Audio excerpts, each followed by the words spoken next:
É isso, chegamos! Esse é o programa Subtexto, eu sou o Glauco Keller, e aqui na sintonia da 95,3 da Rádio Fiscar, você a partir de agora vai receber, junto comigo, um convidado, uma convidada super especial, das letras, da literatura. Como você sabe, todo sábado passam por aqui convidados mais do que especiais na área de arte, de educação, de cultura, e a gente bate um papo muito bacana, que sempre agrega ao meu conhecimento e tenho certeza ao seu, que está ouvindo a 95,3. Você que está acompanhando a gente pela sintonia da Rádio Fiscar, pode vir aqui para o YouTube e acompanhar essa super entrevista também em vídeo. É só você se inscrever no canal Glauco Keller e lá você vai encontrar essa e outras entrevistas super especiais com o pessoal que passa por aqui toda semana no programa Subtexto. A entrevistada de hoje é professora, ela passou algum tempo aqui na cidade de São Carlos, depois ela foi estudar fora do país, ela tem doutorado em estudos literários e é escritora. Eu estou falando da Mila Mello, que me dá o prazer de recebê-la aqui no programa Subtexto, na nossa bancada virtual. Mila, seja muito bem-vinda. Boa tarde. Boa tarde, obrigada, eu que agradeço. Você está em Jundiaí, você estava me dizendo em off que faz 4 anos que você não vem para a cidade de São Carlos. Você é nascida onde, Mila? Eu sou de Piracicaba, aqui no interior de São Paulo, né? 100 quilômetros de São Paulo. Aí eu fui estudar em São Carlos, fazer a faculdade, eu fiz o Fiscar. Morei aí quase 10 anos e saí daí com dor no coração, porque eu sempre gostei da cidade. Principalmente do clima, como o clima de São Carlos, em todos os sentidos é bom. E acabei saindo, já mudei de cidade mais 2 vezes, desde que eu saí daí. Mas faz parte, né? Faz parte da vida de professor também mudar e ganhar novos lugares, estudar fora. Mas eu adorava o tempo que eu morei aí, foi muito bom. E viva a tecnologia, né? Como nós, professores, como nós aprendemos a forceps, né, durante o período da pandemia, a usar a tecnologia e como a tecnologia propicia hoje esses encontros muito legais. A Mila Mello, para você que não sabe, tem várias obras publicadas. Eu estou dando uma olhada aqui no seu site, que é muito, muito, muito bonito. Obrigada. E você tem 5 livros publicados, é isso? Eu tenho 5 romances adultos, né? 5 romances de época. Uhum. E tenho 4 livros infantis e um que eu lancei recentemente, que é um livro juvenil. Foi minha estreia, assim, nesse mundo adolescente. Agora que eu tô com uma filha adolescente, né? Estreiei nessa área. Então, no total, tenho 10 obras publicadas de ficção. Uhum.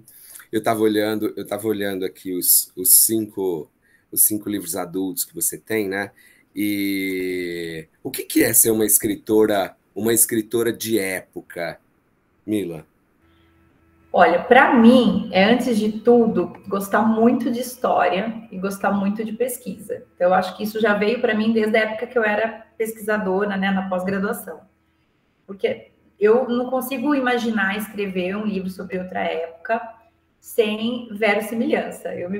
Acho que até por eu ser dessa área dos estudos literários, né, da área da literatura, por eu ter sido crítica literária há muito tempo, eu toda vez que eu vou produzir qualquer que seja a obra, né, de romance histórico, eu gosto de pesquisar, eu gosto de ir atrás, conhecer, saber. Então, eu acho que, antes de tudo, para mim, teve que passar pela pesquisa, teve que passar pelo gosto pela história, para depois pensar no processo realmente da escrita da ficção. Né? Porque o que eu escrevo é ficção. Eu sempre brinco que é assim, é o que poderia ter sido, não o que foi. Então, mas para que eu consiga ter essa noção da época, dos costumes, da fala, eu passo por um período bem grande de pesquisas. Então, o que eu estou publicando agora foi algo que provavelmente eu comecei uma pesquisa há 1 ano e meio, mais ou menos atrás, ou até mais. Fico durante bastante tempo só pesquisando, lendo sobre, falando, pesquisando com outras pessoas. Depois eu parto para o processo mesmo da escrita, aí até afinar tudo isso, né? E virar um produto final, um livro final. Então, eu acho que ser escritora de romance de época, ou romance histórico, é passar por esse caminho, né? De você conhecer primeiro o mundo do qual você está falando. Eu não consigo conceber a ideia de alguém que escreva sobre lugares em que nunca esteve nem perto. Eu acho muito, muito complicado para mim, pelo menos como escritora, falar de lugares que a gente não acessou de alguma maneira, né? Então, eu acho que, pelo menos no mundo da pesquisa, tem que acessar esses lugares.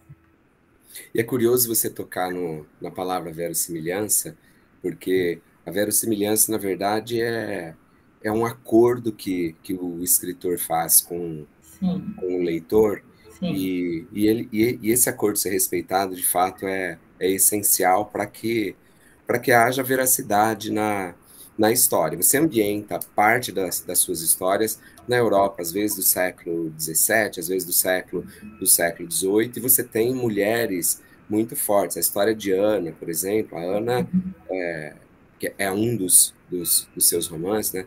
É uma mulher muito forte. Você se considera uma feminista de época? Bom, a minha pós-graduação, o meu mestrado, o meu doutorado, na verdade, desde a iniciação científica, eu já trabalhava com os conceitos do feminismo. E é muito importante também ressaltar, já que você tocou nesse assunto, que existem feminismos, né? Não é uma corrente única. Então, eu acho que dentro desses muitos feminismos, dessas correntes que existem, uma delas é fazer o resgate histórico da mulher.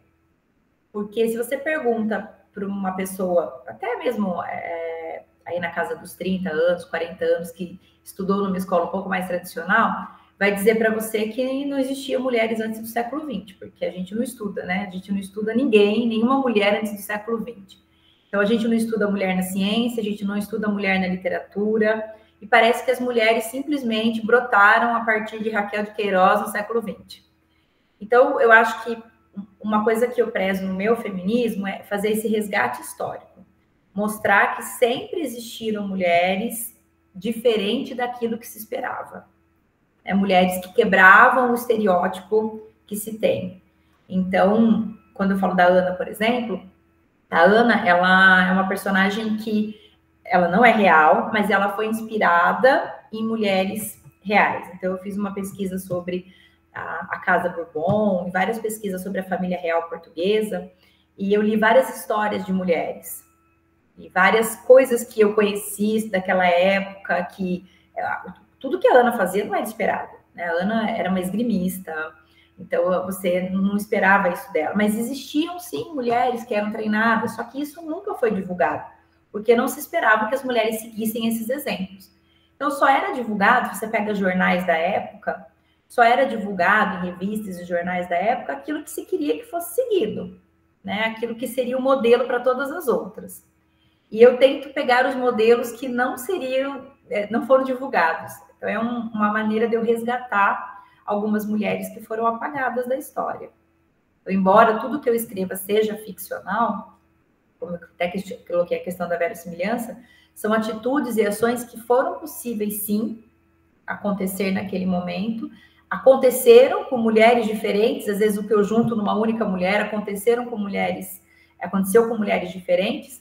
Então, eu acho que eu estou indo fazer um pouco desse resgate, sabe? Mostrar que as mulheres sempre existiram, que as mulheres sempre foram resistência, que as mulheres sempre tentaram fazer mais do que lhes era permitido fazer, e colocar um pouco disso nas minhas protagonistas. E, às vezes, em volta das minhas protagonistas, eu coloco mulheres tipicamente...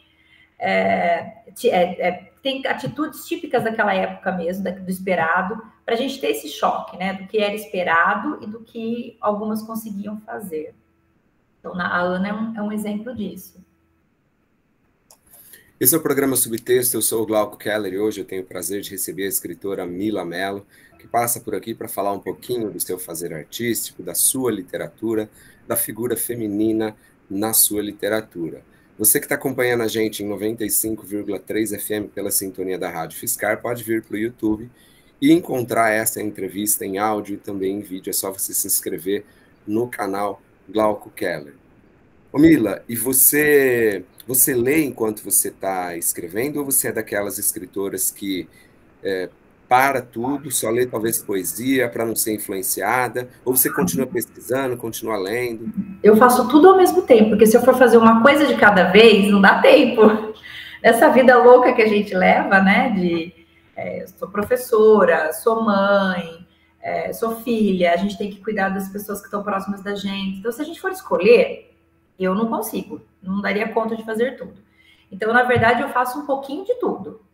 Eu continuo lendo, eu tenho as minhas metas de leitura. Aliás, eu tenho um clube de leitura que eu participo, que eu gerencio, então eu tenho os livros que eu levo para o clube.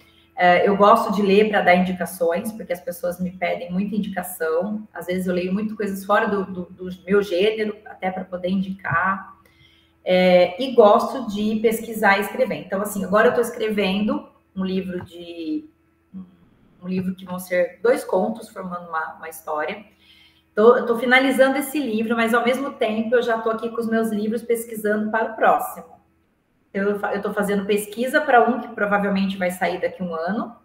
Estou escrevendo um nesse momento para o qual eu já pesquisei e continuo tendo meus horários de leitura. Eu tenho, assim, para mim, de ler pelo menos um capítulo por dia. Então, tem dia que eu tenho mais tempo, tem dia que eu sento na cama e falo, não, eu vou ler nem que seja um capítulo para não dizer que eu não li. Isso, às vezes, já é 11h30 da noite, enfim. Então, eu faço tudo, nem que seja aos pouquinhos, mas faço tudo ao mesmo tempo. Eu acho que eu não conseguiria fazer uma coisa de cada vez, me causaria uma ansiedade aí, uma necessidade de voltar. E eu também não leio um livro só. Então, normalmente eu estou com um livro no Kindle, um livro no físico. Porque às vezes eu quero sair, eu levo um, levo outro, de gêneros diferentes, para que eu consiga também respirar um pouco a mente, né? Não ficar só centrada nisso. Às vezes eu leio algumas coisas que as pessoas falam, você precisa ler. Eu falo, ai, tá bom.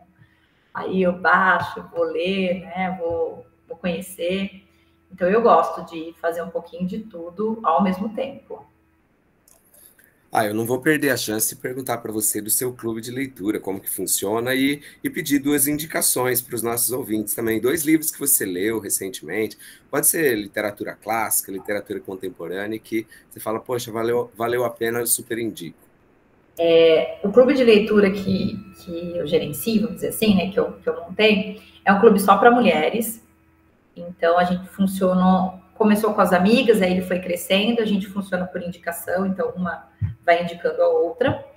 A gente se reúne mês sim, mês não, porque a gente tem um tempo aí tranquilo para ler.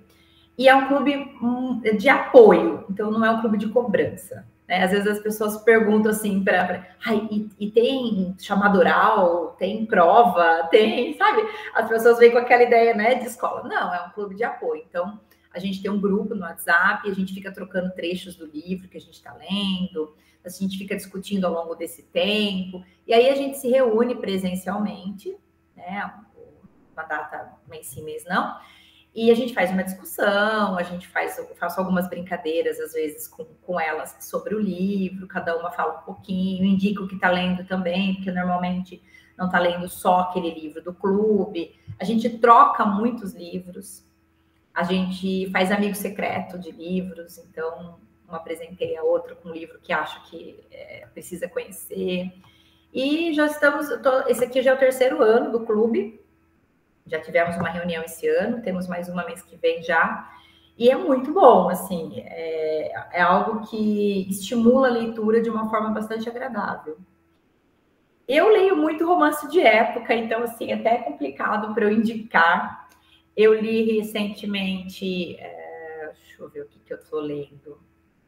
Eu estou lendo uma coleção de uma autora americana que ela escreve sobre a época, sobre a Guerra Civil Americana e sobre como que os negros começaram a ocupar o seu lugar, né, depois de tudo que eles passaram, e são protagonistas mulheres, né, então, uma protagonista que eu estou lendo agora é uma protagonista, que ela é uma professora, ela é negra e ela dá aula para as crianças negras depois desse período nos Estados Unidos. Então, é uma trilogia, só preciso lembrar o nome agora da trilogia, vou buscar aqui. Então vamos fazer assim, enquanto você vai buscando, eu vou chamar o nosso ouvinte para conhecer o seu site, que é muito, muito legal. O site da Mila é Mila Mello, com 2 L's, tá? O Mello, Mila com L só, e lá você vai encontrar todas as obras para adultos que a Mila escreveu, vai encontrar algumas histórias bastante curiosas, fotos muito legais que envolvem artigos de época que foram, de alguma maneira, parte das pesquisas da Mila, e também você vai encontrar as obras infantis que a Mila escreveu, e daqui a pouco eu vou perguntar para ela essa virada de chave, como que é. Então, vou repetir para você que está acompanhando o programa Subtexto. Mila Mello, Mila com um L só, Mello com 2 L's, .com.br. Muito, muito legal. E você que gosta de romance de época, olha, pode ler, porque você vai curtir muito. Eu li o 1740, a história de Ana, fiquei encantado, e agora já soube que a história de Sofia saiu também, a Sofia, filha da Ana, então estou curiosíssimo para ler. Já achei aqui. A autora é a Beverly Jenkins, que é uma autora americana, chama Ventos de Mudança, a trilogia Mulheres Pioneiras. Então, é um livro, é uma trilogia que conta a história de 3 mulheres negras nos Estados Unidos, na época pós-guerra civil ali americana, e é um livro que ela faz esse resgate, porque eu acho que acontece a mesma coisa que eu estava comentando anteriormente. Dá uma impressão de que antes do fim da escravatura não existiam negros e mulheres negras e homens negros que faziam diferença. Parece que só apareceram depois, né? Então, eu acho que ela faz esse resgate também histórico da presença, da importância das pessoas que eram letradas, das pessoas que fizeram diferença na história dos Estados Unidos. Então, eu estou no segundo livro e recomendo essa trilogia. Junto com ele, eu estou lendo o livro do Clube, que nós estamos lendo A Moreninha, do Joaquim Manuel de Macedo, porque a gente tem no clube, né, de leitura, a gente vai fazendo um revezamento entre um clássico e um contemporâneo. Normalmente centrado em romances de época, mas às vezes, quando a gente faz os nossos desafios, a gente também troca de gênero. Mas agora a gente está lendo A Moreninha, e está sendo bem legal, porque eu já li, né, A Moreninha outras vezes, e agora eu estou lendo com outro olhar, e estou brincando de fazer lista de palavras desconhecidas do livro. Porque, assim, em 3 capítulos já tem uma lista com mais de 10 palavras desconhecidas da língua portuguesa. Então, a gente consegue também aprimorar o vocabulário. Para mim, isso é super importante até para usar nos meus livros. Então, deixo essas 2 dicas, assim, um clássico, que é A Moreninha, que tem uma leitura mais lenta, né? Uma leitura mais demorada, mais descritivo. Não é um livro como os romances que a gente tem hoje, que são coisas mais rápidas, né? E deixo a da Beverly Jenkins, que é essa trilogia, também bem legal, para quem gosta de romance de época. Você perguntou dos meus livros infantis.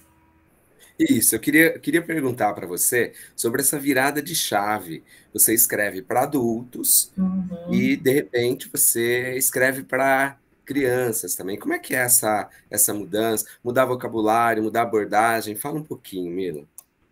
Na verdade, assim, o primeiro livro que eu publiquei foi nos livros infantis. Porque eu comecei a escrever as histórias para as minhas filhas. Então, assim, eu nunca pensei, vou escrever uma história para depois publicar. Mas eu contava histórias para minhas filhas e contava histórias que tinham a ver com o momento que elas estavam vivendo. Então, era algum problema que elas estavam sentindo, alguma coisa que elas não sabiam como lidar. E aí eu criava uma história. Só que o problema é que a criança adora repetir, né? Então, a criança fala, conta de novo. E aí, às vezes eu contava a história, ela falava, mas não foi assim que você contou da outra vez. Eu falei, meu Deus. E aí eu peguei um caderninho, peguei um caderninho mesmo e comecei a anotar as histórias que eu contava para elas. Eu falei, deixa eu anotar no meu caderninho. E minhas personagens tinham o nome delas. Porque na verdade, eu estava contando uma coisa que era para ajudá-las em alguma situação. Então, eu comecei a anotar essas histórias, e quando elas falavam, mãe, conta de novo aquela história tal, eu pegava o caderninho e começava a ler.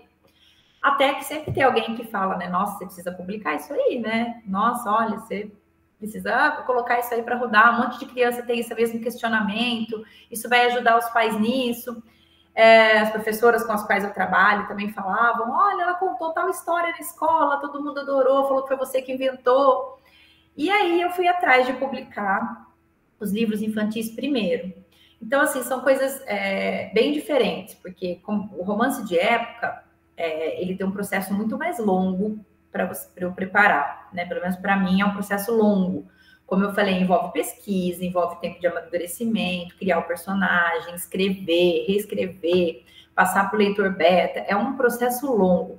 Já o livro infantil, ele é um processo bem mais curto, então eu acabo conseguindo intercalar entre uma escrita e outra, porque ele é um livro mais curto, né? Ele é um livro com bem menos palavras, mas eu dependo de alguém para fazer a ilustração. Então eu acabo terminando o meu trabalho, mandando para a editora, e a editora fica com o restante do trabalho. Então eu acho que eu consigo levar tudo isso por conta disso. As histórias surgem por necessidade, né? Algum fator que eu acho que é importante falar com as crianças. Depois, a escrita dele é mais fácil, é mais leve, demanda menos tempo, embora seja complexo, demanda menos tempo de trabalho, então eu vou intercalando. Para esse ano já tem um projeto de sair mais um, que é com a mesma personagem, da Lena, mas aí eu já tá com a editora, já tá com o processo lá, então enquanto isso eu tô correndo com os livros adultos que pedem mais de mim, né? E os meus livros infantis, eles são todos bilíngues.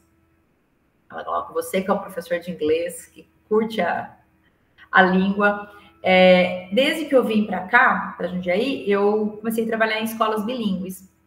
Então, eu via que tinha uma demanda disso também. Não tem livros em inglês para as crianças lerem, para as crianças pequenas. O que tem, você tem que importar. E isso era uma demanda, né, que as editoras tinham, então eu acabei também fazendo as obras todas bilíngues, em português e inglês. E isso também é uma coisa bem legal para as crianças, porque elas conseguem, o vocabulário é simples nas duas línguas, então elas conseguem trabalhar a leitura nas duas línguas, e acaba ajudando também nisso, né, na aquisição do outro idioma, para minhas filhas também. E vou intercalando, assim, né? Agora minhas filhas estão crescendo, daí eu fui para a área juvenil, porque agora elas estão saindo da infância e agora as demandas são outras, né? Agora eu tenho as demandas do adolescente. E aí já estava a cobrança. Quando vai ter um livro para adolescente? Eu dou aula para adolescente. Então, eu acho que os livros vão surgindo de acordo com o público da gente, com as demandas. Para mim, né? Para mim é assim. Eu nunca sento e falo, hoje eu vou escrever um livro sobre tal coisa. Não, isso vem, assim, do que eu convivo, né? Das pessoas com as quais eu tô junto. Mesmo os romances de época, às vezes eu tô pesquisando, você comentou do site. Lá tem muita coisa que eu acabo pesquisando nos museus, enfim. E aí eu acho uma coisinha ali, um documento, eu acho alguma coisa que fala, olha, isso aqui daria uma boa história. E as histórias infantis, assim, também. Eu estou olhando as crianças, estou vendo elas brincar, escuto as mães conversarem, falar, nossa, como é que a gente lida com tal coisa? Nasceu o irmãozinho. E aí a gente acaba aproveitando essas ideias para trabalhar isso no universo infantil. Aí eu falo muito, Glauco, pode cortar. Professora, escritora, fala beça. Mas é bom, eu tô aqui para te ouvir, eu tenho certeza que quem está acompanhando a gente em 95,3 na Rádio Fiscar também está curtindo muito conhecer essas várias facetas suas, né? A professora, a leitora, a mãe, a escritora infantil, a escritora para adultos, a pesquisadora. Nós somos várias pessoas e eu tenho certeza que quem está acompanhando o programa Subtexto hoje está curtindo bastante te conhecer e certamente vai mergulhar um pouquinho na sua obra.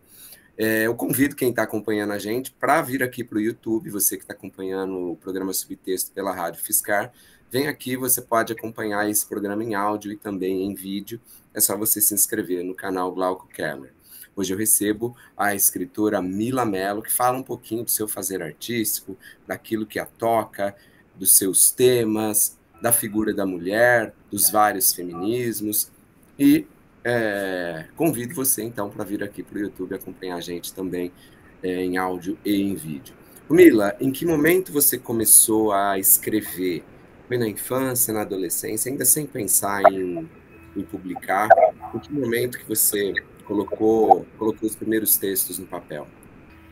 Eu sempre escrevi, assim, eu sempre brinquei de escrever, sempre brinquei de fazer. Mas na adolescência, eu gostava muito de fazer diário. Eu tenho, assim, minhas caixas até hoje aqui guardadas com os meus diários. E no diário, a gente muitas vezes coloca o que está sentindo, o que está pensando, mas muitas vezes a gente faz ficção também, né? A gente supõe, a gente cria, né? E eu acho que nesse momento eu comecei a escrever. Eu escrevia muito nos diários, isso me ajudou muito depois, né? A escolher até o que eu queria seguir. E eu lia muito, sempre li muito na minha casa, na casa do meu pai, que era professor também, sempre teve muitos livros. Então eu gostava muito de ler, sempre gostei desde pequena. E na adolescência eu gostava muito de escrever, era aquela aluna que adorava a aula de redação, né? Ai, tem que escrever redação, todo mundo, ai, né? Vou escrever. Então eu acho que eu comecei daí. Eu lembro que a escola me inscrevia em concurso de redação, e foi outro dia mesmo, mas eu não lembro direito, mas assim, quase ontem. E aí eu comecei a gostar disso, né? De escrever, a selecionar o que você vai escrever. E sabe uma coisa que eu gosto muito, que eu acho que tem a ver com todo esse processo? É escutar as pessoas. Eu adoro escutar história. Então, eu adorava escutar os avós contando. A minha mãe é uma grande contadora de histórias. E eu adorava escutar e colocar isso para não esquecer, né? Eu tenho esse costume de escrever para não esquecer o que as pessoas contaram. Então, às vezes, minha avó, minha mãe contava as histórias da família e eu falava, nossa, eu não vou lembrar disso. Preciso escrever. E aí eu começava a anotar, fazer as minhas anotações. Então, acho que desde aí já vinha essa questão do escrever, né? Do pôr no papel. Depois eu fui fazer letras, aí virou já uma coisa meio que natural. Já fui para a área de literatura, comecei escrevendo não ficção, né? Porque a gente escreve a tese, a gente escreve a dissertação, a gente começa a escrever muitos artigos, porque quem faz pós precisa, né? Publicar artigos científicos. Então, aí já fui para essa área não ficção, né? Comecei por aí, acho que os diários e a parte da pós-graduação. Mas, assim, hoje o que me realiza mesmo é escrever. Pode parar com tudo e o que você quer fazer? Se eu pudesse, eu ficava igual filme, sabe? Morando numa casinha no meio do mato, só escrevendo. Seria, assim, para mim, o meu auge. E que horário você gosta de escrever mais? Pela manhã, à tarde? Aí eu Você não... é uma escritora noturna, não tem Então, na horário? verdade, a pergunta é: que hora sobra para você escrever, né? Eu não escolho horário porque eu não tenho esse privilégio. Então, assim, eu costumo escrever a hora que a casa silencia. Então, assim, eu trabalhei o dia todo, cheguei, as crianças vêm para o banho, a hora que elas vão dormir, que é a hora que a casa silencia, eu gosto de sentar aqui e escrever. Então, isso já é tipo 10 horas da noite. E às vezes eu escrevo durante uma hora, às vezes eu escrevo durante duas, às vezes eu escrevo, sei lá, 10 minutos, falar, não é, não vai, hoje não vai. Então, assim, eu não marco um horário, né? Eu espero aquele momento. Às vezes eu acordo domingo de manhã, antes de todo mundo, a casa tá um silêncio. Eu gosto também de descer, pegar uma xícara de café, vir aqui e escrever. Então, às vezes é o momento que dá mesmo. Eu não tenho ainda esse privilégio de poder falar, não, todo dia, esse horário, eu sento para escrever. Eu sei que tem gente que sim, né? Mas para mim ainda não rola. Eu tenho que fazer a hora que dá. E às vezes as pessoas falam, mas como você consegue, né? Que momento que você acha? É porque é aos pouquinhos mesmo, né? Às vezes é uma hora, às vezes rende mais, às vezes rende menos, igual a leitura. Então, e às vezes, se eu venho escrever, eu não leio. Então, às vezes eu tô com a inspiração, eu venho aqui, escrevo durante 3 horas, mas aí é o dia que eu também não tenho horário para ler, porque eu leio nesse horário também, a hora que eu sento na cama. Então, depende muito de eu estar querendo escrever, de eu estar no meio de um projeto, de eu estar finalizando o projeto, da editora estar me cobrando, e aí vai mandar, não vai, então depende muito da pegada, ou se eu estou tranquila. O Luiz Fernando Veríssimo tem uma frase que eu acho sensacional, eu sempre cito, que quando perguntado quem é a sua musa inspiradora, ele respondeu o prazo de entrega, né? É isso. Porque, de fato, o prazo de entrega nos obriga, né? As contingências são essenciais, muitas vezes, para que a criatividade seja posta à prova. Falando em criatividade, Mila, você se considera mais uma observadora ou uma criadora na sua literatura? Eu acho que eu sou as duas coisas, assim. Como eu escrevo sobre uma época que já foi, eu pego muita coisa que eu estou observando hoje e às vezes me faz questionar como isso funcionava antes. Né? Então, assim, hoje a gente, por exemplo, eu vejo muita mãe pirando que não consegue falar com o filho, que o filho não responde o celular, que não manda mensagem. Aí eu falo, nossa, imagina 100 anos atrás que não existia nem telefone, não existia isso. E aí isso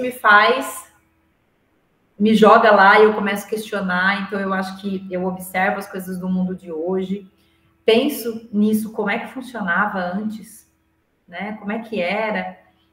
E me ajuda na criatividade, me ajuda a criar cenas, por exemplo. Às vezes eu não sei como eu era e vou pesquisar, falo, como é que será que fazia isso, né? Eu lembro de uma cena que eu fiz para um dos meus romances, para Carolina, em que ela tinha que acender uma lareira, né? E aí a obra se passa em 1862, não existia fósforo. Então, o fósforo só chega no Brasil em 1905. E eu falei, mas como é que se acendia alguma coisa sem fósforo? E foi tudo isso porque a gente estava tentando acender a churrasqueira aqui em casa, estava sem o acendedor, sem aquele líquido, e a gente não conseguia acender direito a churrasqueira. E eu falei assim, nossa, imagina acender uma lareira, então, 200 anos atrás. E aí, pronto, aí já virou meio de eu pesquisar, falei, como é que acendia uma lareira 200 anos atrás? Aí eu fui descobrir que não existia fósforo, não existia o álcool para acender a lareira, não existia a velinha que a gente põe na churrasqueira. Então, assim, as observações das coisas que acontecem hoje me levam a pensar como aconteciam antes, e aí me levam a pesquisar sobre isso, a questionar, e às vezes criar uma cena para colocar isso. Que eu acho que eu falo, nossa, todo mundo deve ter essa mesma dúvida que eu, ou não. E aí eu gosto de fazer assim, trabalhar com as duas coisas ao mesmo tempo. E as suas personagens te surpreendem ao longo da escrita, ou você, antes de escrever, você já sabe o fim que elas terão nos seus romances? Eu sempre começo uma história sabendo como ele vai acabar. A história, para mim, ela vem num fluxo, assim. É muito engraçado. Às vezes eu vejo uma cena, leio um livro, assisto a uma série, não importa, assim, alguma coisa me dá um start, eu falo, nossa, posso escrever sobre isso. E aí a história, ela vem de uma vez só, assim, para mim. Ela vem começo, meio e fim. Mas o personagem, ele ganha vida. Quando você começa, ele começa a ganhar corpo. Aí daqui a pouco você fala, eu já não vejo ela falando isso. Eu já não vejo fazendo tal coisa. Então, sim, às vezes acontece de no meio do percurso esse personagem meio que se rebelar contra o que eu tinha pensado e mudar algumas coisas. Não a essência dele, mas algumas coisas eu já alterei no meio do processo por conta de alguma coisa que o próprio personagem me instigou, assim, falar, acho que ela não falaria isso, acho que isso é uma mulher muito século XXI, deixa eu ver o que ela falaria. Porque tem isso também, né?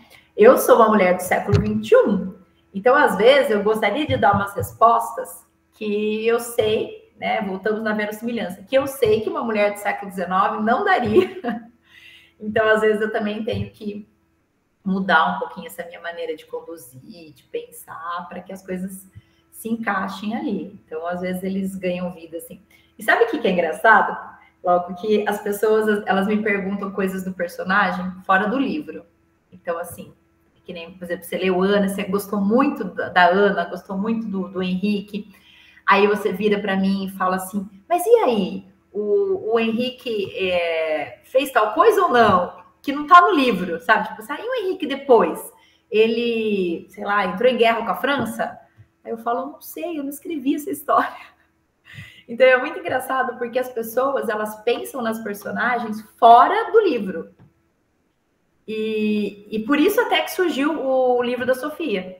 Porque as pessoas me perguntavam coisas sobre a Sofia, sobre as quais eu não tinha escrito ainda.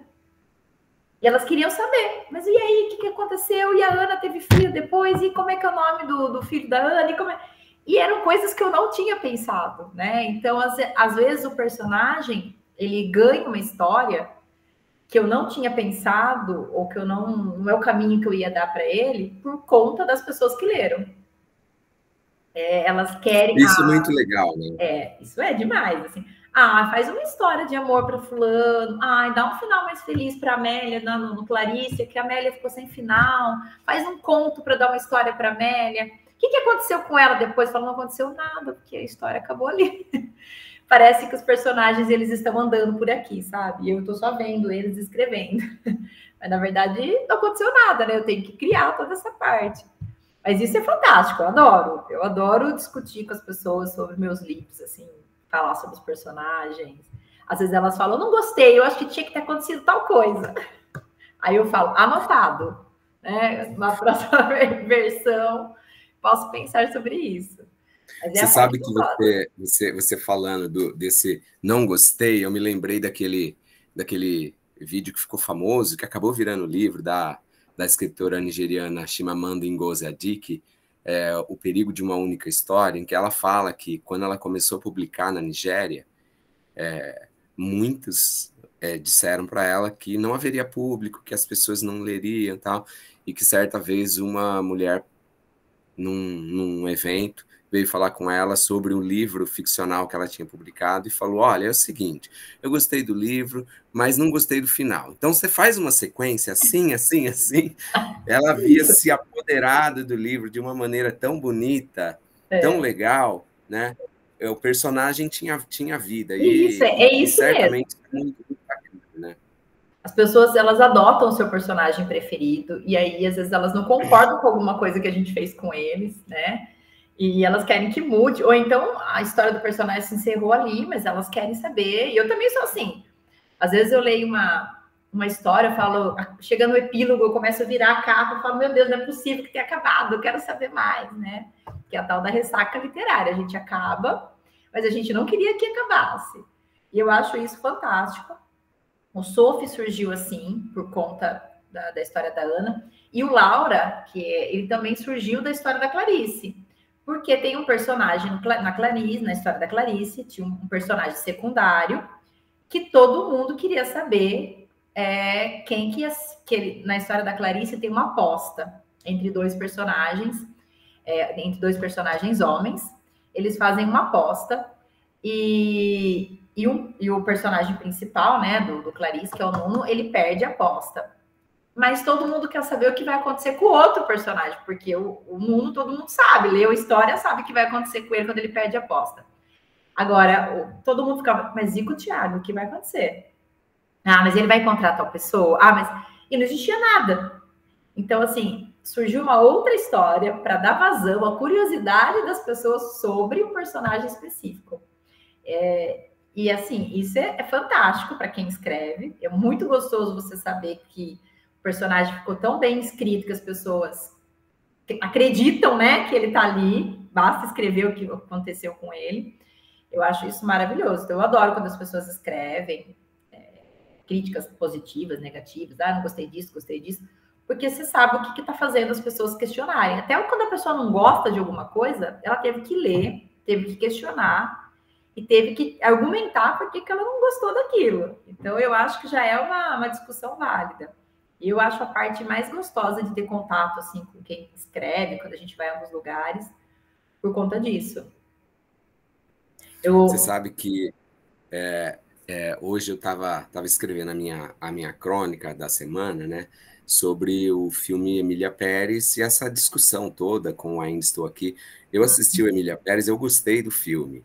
E eu particularmente acho que grande parte das críticas que o filme vem sofrendo tem a ver com o fato de ser o grande adversário do Ainda Estou Aqui e também o fato de que, de maneira geral, a gente está avaliando aspectos extra-filme, né? E eu me lembrei de uma frase da Fernanda Montenegro, por ocasião da indicação do Central do Brasil, em 99, para o Oscar também. O filme acabou perdendo por filme do Roberto Benigni, que é maravilhoso. A Vida é Bela, que é lindíssimo. Maravilhoso. E a Fernanda Montenegro falou, independentemente do que acontecer, é legal a gente ver as pessoas falando sobre cinema como se fosse futebol. Exatamente. É uma coisa, né, Mila? Poxa vida, né? É legal as pessoas tomarem isso como um assunto delas também, né? Eu acho que é fantástico. E acho que hoje, né, a gente está muito nessa questão. É até engraçado, porque antigamente a gente tinha um livro que virava um filme, né? Então as pessoas liam, o livro era muito bom, ele acabava virando um filme, uma série. Hoje a gente também tem o processo inverso. As pessoas vão lá, assistem a uma série, assistem a um filme, e às vezes o roteiro foi tão bom que decidem transformar aquilo num livro. Então, existem várias, inclusive, séries de época, né? Aconteceu isso com a Imperatriz, aconteceu isso com a Rainha Charlotte. Eles pegaram a série, que era um roteiro, e houve tanta discussão sobre isso, houve tantas pessoas querendo falar mais sobre aquilo, e não tinha mais, não tem material, né? É aquilo que está ali, que fez o percurso contrário. Né? Chamaram alguém para escrever um livro baseado na série. Então, é isso, a gente começar a discutir tanto os tipos de artes diferentes, né? Que fazem com que haja essa outra atividade. Livros virando série, mas séries virando livro, e a gente continuar discutindo e comparando, esse é melhor, esse é pior, né? É melhor quem gosta da série não gosta do livro, e vice-versa. E com certeza, independentemente de se ganhar ou não ganhar o prêmio, mas as pessoas estarem falando de arte, eu acho incrível, qualquer que seja ela. Mesmo que eu não goste da arte em questão, mesmo que seja um livro que eu não curta, um filme que eu não goste, eu acho incrível quando as pessoas param para discutir isso, ao invés de discutir reality show, por exemplo. Né? Acho fantástico. Mila, a gente está chegando ao final do programa Subtexto, e eu queria pedir para você dizer para o nosso ouvinte, para a nossa ouvinte, como que faz para te encontrar. Eu falei o seu site aqui, que é milamelo.com.br, Melo com 2 L's, tá bom? E suas redes sociais, quem quiser entrar em contato contigo, comprar as obras, como é que faz? Eu estou mais no Instagram, né, que é milamelo.escritora. No Instagram dá para me mandar mensagem, dá para ver sobre as publicações. No meu Instagram também eu não falo só, né, sobre as minhas obras, eu faço incentivo à leitura. Então, toda semana sai uma indicação de livro, falo dos meus livros também, mas falo das outras coisas boas que estão acontecendo no mundo das artes. Tem o meu site, que você já citou. Pelo meu site tem como acessar os livros para compra na Amazon, mas os meus livros estão todos disponíveis em todas as plataformas digitais. Então, essas plataformas que vendem livros, Estante Virtual, Amazon, Americanas, enfim, eles estão lá. A maioria tem o físico e o e-book, só o livro juvenil, que por enquanto ainda está só no e-book, por conta do prêmio Amazon de Literatura Jovem, que ele está concorrendo, então está só no e-book. E pode me mandar mensagem pelo meu site, tenho como mandar o e-mail, pelo meu Instagram também dá para me mandar mensagem. Eu adoro quando as pessoas leem, me mandam falando sobre os livros, me perguntam sobre os personagens. Isso ajuda no processo criativo. Então é muito bom. Mila, eu adorei. Espero que tenha sido tão bom para você quanto foi para mim. Eu tenho certeza dos nossos ouvintes também. Obrigado. Eu que agradeço. E pode me convidar mais vezes que eu venho. Obrigada. Já está convidado oficialmente. Vem livro novo por aqui, né? Aliás, vem livros novos vem livros por aí. E certamente a Mila vai passar de novo aqui no programa Subtexto. Eu vou ficando por aqui, mas você sabe, todo sábado tem um entrevistado, uma entrevistada na área de arte, educação, de cultura, em especial das letras, das palavras, das frases, dos textos. Eu sou o Glauco Keller, fico por aqui, mas volto na semana que vem. Grande beijo para você, até lá, tchau, tchau.